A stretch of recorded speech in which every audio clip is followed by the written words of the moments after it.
கடைசி ராஜ்யத்தை கால் தான் ஏன்னா அடுத்தடுத்த ராஜ்யங்களுக்கு மென்ஷன் பண்ணுது. அது அதோடைய சிலையை நொறுக்கி போட்டது அப்படின்றபடி வசனத்துல இருக்கு. ஓகேவா? சோ அந்த கல் யாரு ப்ரோ? அந்த கல்லை பத்தி பைபிள் வசனம் என்ன சொல்லுதுன்னா, அந்த கல் என்றென்றைக்கும் நிற்குமா, அது பூமியை நிரப்பிட்டு அந்த ராஜ்யம் நித்திய ராஜ்யம் அப்படின்றபடி வசனத்துல நீங்க பொறுமையா வீட்டுல போய் வாசிக்க உங்களுக்கு தெரியும். ஓகேவா? இந்த கல் யாரு ப்ரோ அப்படின்னு பார்த்தோம்னா, நீங்கள் ஆகாதென்று தள்ளப்பட்ட கல்லுன்னு ஒருத்தர் பைபிள்ல மென்ஷன் ஆயிருக்கு. ஓகேவா?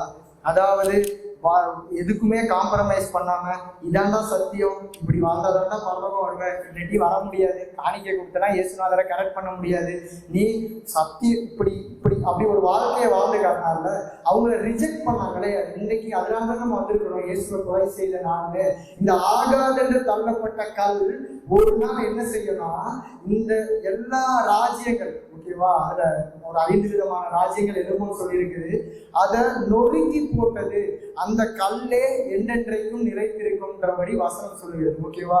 இன்றைக்கு ஒருவேளை நம்ம காம்ப்ரமைஸ் பண்றது, வசனத்தின்படி வாழ்றதுனால, நீங்க ஏசப்பாவுக்கு ஊழியத்திற்கு ஒப்பு கொடுக்கறதுனாலயோ, ஏசப்பா அழைச்சா வாங்க, சும்மா வயசு உங்களை இப்ப காலிலாம் கொடுக்கல, ஆகிற கால் ஏசப்பா அழைச்சா வாங்க, நீங்க எந்த வேலை ஸ்தலங்கள்ல இருந்தாலும், நீங்க என்ன வேலை பண்ணாலும் ஊழியம் பண்ணாலும், நீங்க வசனத்தின்படி வாழ்ந்தீர்கள் என்றால் உங்கள் ஜீவன் போக வாய்ப்பு இருக்கிறது.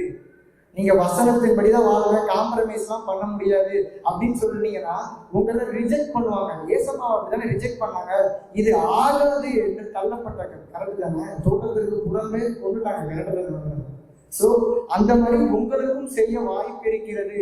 சகோதரர்களாக சகோதரியாக நீங்க இல்ல ப்ரோ, நான் வாழ்ந்தா வசனத்தின்படிதான் வாழ்வேன், காம்ப்ரமைஸ் பண்ண மாட்டேன் அப்படின்னு நீங்க சொன்னீங்கன்னா, இந்த இந்த இந்த வசனம் சொல்றதுல அந்த கல் என்ன செய்யணும்னா, எல்லா ராஜ்யங்களையும் நொறுக்கி போட்டு கடைசியில அது என்றென்றைக்கும் நிலைத்து நிற்கும்ன்றபடி வசனம் சொல்லுது.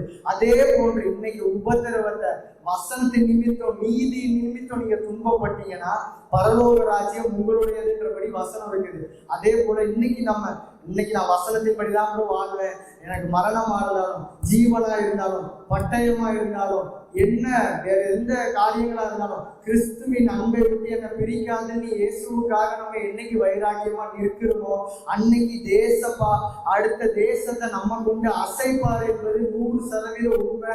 தேசத்தை நம்ம கையில தான் ஒப்பு கொடுப்பார். ஏன்னா வசனம் சொல்கிறது, உலகமும் அதின் இச்சையும் ஒளிந்து போகும், பிதாவின் சித்தத்தின்படி செய்கிறவனே என்றென்றைக்கும் நிலைத்து நிற்பார்.